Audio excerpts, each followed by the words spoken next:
Let's go.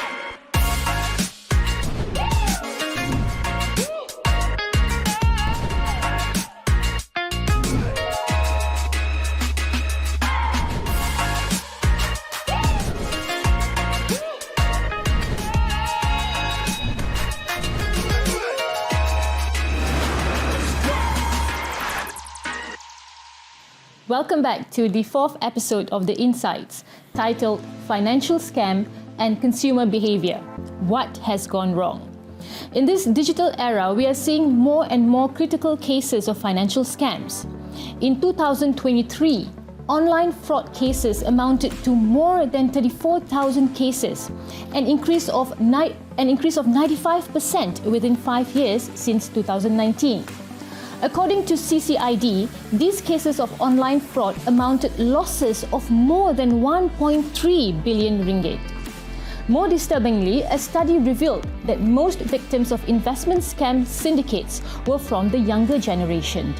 On average, 15 new investment scam cases were investigated daily, resulting in over 360 million ringgit in losses for the victims. These numbers paint a stark picture of the financial vulnerabilities and digital dangers our society faces. So our discussion today will delve into various aspects of financial scams, how it affects individuals and the economy, and most importantly, what we can do to protect ourselves and others. So joining us today is a seasoned cybercrime investigation officer from the Royal Malaysia Police with 12 years of experience. His expertise includes bank system hacking, government website defacement, commercial crimes, and others. He also works closely with the FBI, UNDOC, and the ASEAN Pole on major international cybercrime cases. In addition, he also developed Semak Mule, a mobile app that allows users to check scammer bank accounts and mobile numbers for free. So with that, we would like to welcome ASP Sharvin Silan. Thank you very much for joining us today. Thank you so much. How are you? I'm good. Good. That's nice to hear. Okay, ASP, I would like to start this episode with asking you a question. How severe is the financial scam scene in Malaysia at the moment? At the moment, we could say that Malaysia has a tremendous pattern of growing of cybercrime. These are because of several reasons. Okay, one of it is because of increase of online scams, whereby the internet and mobile banking, there's a significant increase in online scam. This includes phishing, investment scam, and e-commerce fraud. A lot of people are doing their daily life transaction via online banking. So they are very prone to be a victim as well. Then the next thing is the sophistication of the scammers. Okay, scammers are getting more sophisticated. They have evolved into a better version of themselves actually. So they have evolved the traditional crime into a more sophisticated cybercrime to deceive the victims so that the victims will be cheated and give their belongings, that means their money, to the scammers. In your view, right, ASP, how did they manage to actually achieve that? With the help of technologies actually. We have AI. Okay, we have a lot of technologies now. With AI, a lot of things can be done. A lot of, fake images and fake video can be generated to impersonate someone to convince the victim to transfer the money. I see. Yeah, that's the thing. Okay. The next thing is the regulatory and enforcement challenges. Malaysia authorities such as the Security Commission (SC), Bank Negara (BNM) has taken a major step to combat financial fraud. Okay, so we have joined forces with BNM, Bank Negara, and PDRM. We have established a National Scam Response Center that is called NSRC. So you just need to call 997 in case if anyone involved in crime or suspected to be a victim of cybercrime, they could call this NSRC and report it on the spot. Okay, next we look at the impacts on the victims. Okay, so financial scam has caused a severe damage to the victims, including significant financial losses and emotional distress. Okay, there is a lot of cases whereby the victim have lost their entire life savings into these scams. And not only that, they are also emotionally distressed because of this issue. Just imagine someone who had worked for over 40 over years, and their life saving is just gone within a split of second when they are fallen into this scam. Right? And the final thing is the economic implementation. Financial scam can undermine public confidence in financial institution and border economy. This can lead to reduced investment and economic instability. So what happens when there is too much of scam happening in the country is the investors from outside, they will have a concern. How safe is their money in Malaysia here? So that is another concern and has impacted in Malaysia as well. So what we can actually summarize here, ASP, is that scams nowadays are becoming more sophisticated. True. Right? At the same time, the negative impact it has caused towards victim, the negative impact that it has caused on the economy, which leads to the investors shying away from the country. True. Right, ASP? So what we can say is that the constantly evolving nature of the scams, the scammers becoming more and more sophisticated over time, and all of this makes it more complicated, more difficult to manage the financial scam scene in Malaysia. True. And this eventually leads to the growing trend of the cybercrime in Malaysia. Very true. Right. Thank you very much, ASP, for all the discussions earlier. Okay, for the audience, don't go away. More discussion right after this. Let's go.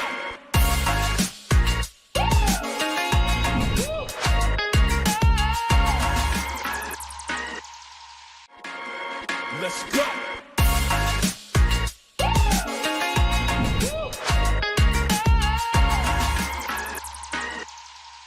Welcome back to The Insights, brought to you by FEWRC. Well, ASP, as you mentioned previously, we are seeing an increase in cases of online scams in Malaysia. Yep. Right? So, in your view, what do you think are the primary factors that actually lead to individuals in Malaysia to become victims of scams? Okay, there are many reasons actually. There are several reasons why individuals are becoming victim of these cyber scams. First thing is lack of awareness. Okay, many people are not familiar with the various type of cybercrime or crimes that are happening in Malaysia. Okay, lack of knowledge makes them more vulnerable to be a victim actually. Right. The second reason is trusting nature. Victim always trust whatever they see online as it is true always. Okay, this is a very wrong concept. Okay, for example, if they see there is an item for sale which is way more cheaper than the market price, they tend to believe it. They trust the medium more. So when they trust it, that's where they fall into a victim of cybercrime. Right. Then the third point is emotional manipulation. Scammers always manage to exploit or manipulate the victim's emotion in order for them to hand over their money to these scammers. So they have this, I would say, a skill which the scammers have developed in a way of time so that they can make the victim to transfer all their savings to them. And next thing is, the fourth point will be desperation. Individuals who are always in desperate situation, like they are facing financial problems, they will seek solution through online. That means trying to find how can they get a loan in a fast way. So that is where most of the people fall into this trap as well.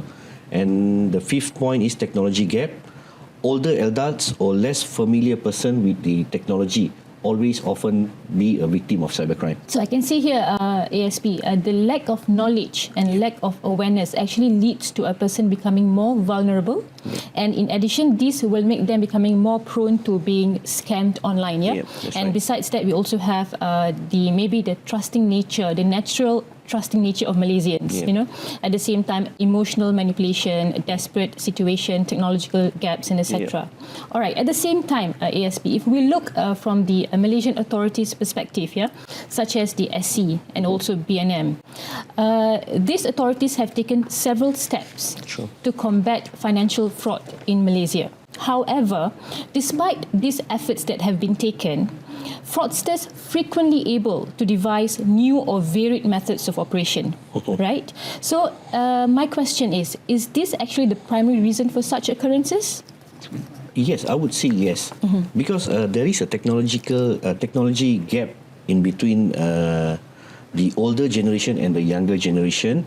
The older generation are always less familiar with the new modus operandi which is happening online. Compared to the younger generation, they have knowledge, or they have some knowledge that there is this kind of scam going on online, and they have the knowledge in a way they can protect themselves. Next thing is the sophistication of the scam. Modern scam can be very highly sophisticated. All right. So using professional websites, such as using the technology of AI, we have a lot of AI in the market, whereby it can impersonate someone he wants, the scammers wants. That means I can impersonate as you as well in the social media and seek for help, seek for fun, and scam other people. Okay, so in this situation, what I can gauge is that when it comes to be online scammed, right, the elder generations tend to be more prone to it as compared to the younger generations, yeah, ASP. All right, so finally, what are the consequences of scams towards both the individuals and also the communities? Oh, this is a very, very big effect we have it in Malaysia actually. So if we look at the individuals, the first thing will be the major thing, the financial loss.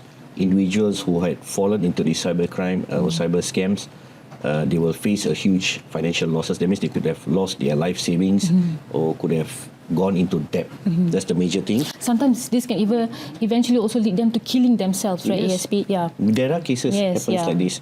Right. Then the next thing is emotional distress. Okay, as I told you before, forget about the monetary loss which faced by the victim. The emotional stress of losing their life saving makes them more prone to commit suicide or to do something else to forget the problem, So this is another thing. The next thing is, we could say, damage and the reputation of the organisation or of the individual.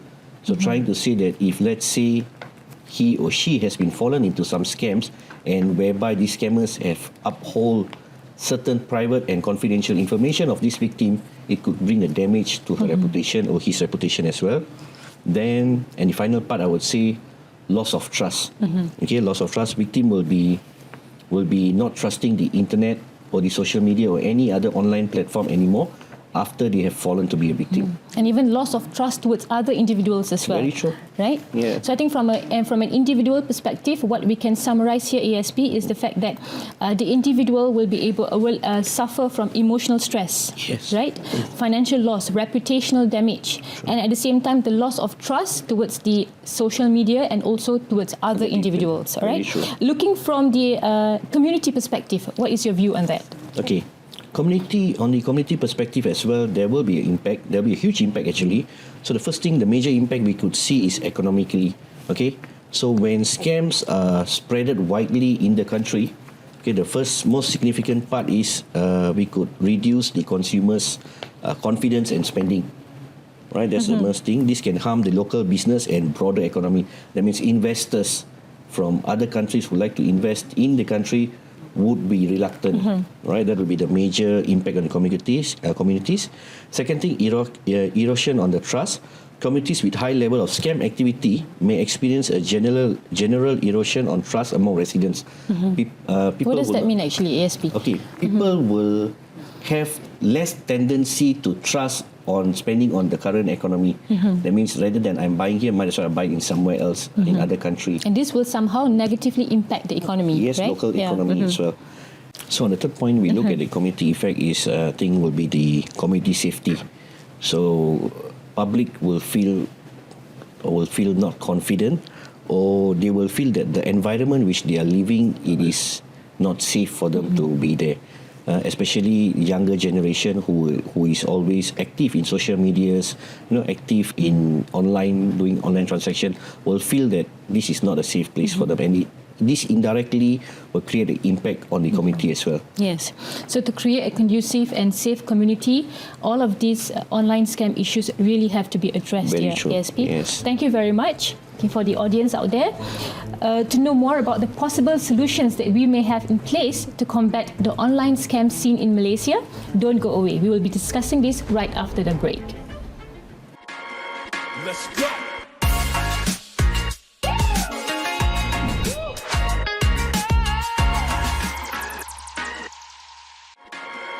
Let's go.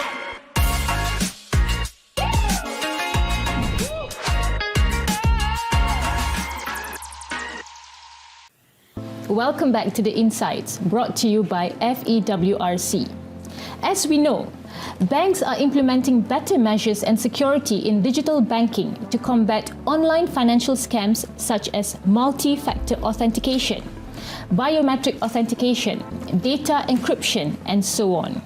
Also, with the existence of Semak Mule by CCID that allows Malaysians to check bank account numbers that may have been used in commercial crime cases that were flagged by CCID. But, as we know, methods used by criminals will continually evolve. So with that, ASP, my question is, what do you think we should do more to combat these present online scams and fraud scenes in Malaysia? Okay. Combating scams and fraud requires a comprehensive method and or approach. Okay. So I would like to divide it into three categories. That means the first approach would be heighten the security in fintechs. That means enhance authentication. The first one. Companies or government agencies need to implement a stronger authentication method, such as multi-factor authentication (MFA) and biometric verification, to ensure that the possibility of falling into scams or becoming a victim of these online scams will be reduced. Right? The next one is advanced encryption. To use an advanced encryption tactic to protect sensitive data during transmission and storage, making it more difficult for fraudsters or scammers to intercept these personal data. So trying to say that if you like to use any device, anything online, you need an advanced encryption to protect the users. Okay. The third thing is regular service audit. Companies need to conduct a regular security audit and penetration testing to identify and address vulnerabilities in their fintech system.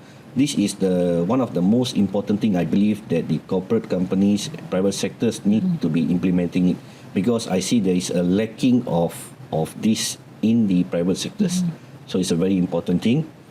And we look in the public awareness. Okay, so we need to create an educational campaign. So in educational campaign, AKPK would like to play. I like AKPK to play an important role as well by creating public awareness. That means go down to the ground, start giving knowledge, giving the public what are the possibility for them to fall into this trap, and what are the method to avoid it. It's a very important thing, sharing this knowledge to the public, because not all of this awareness can be done by the police, but as a public sector, government sector, other government agencies and the private sectors could contribute in giving awareness to the public. The next thing is scam alerts, to create and promote a platform for a real-time scam alert whereby individuals can report scam and receive updates on the latest fraudulent activities.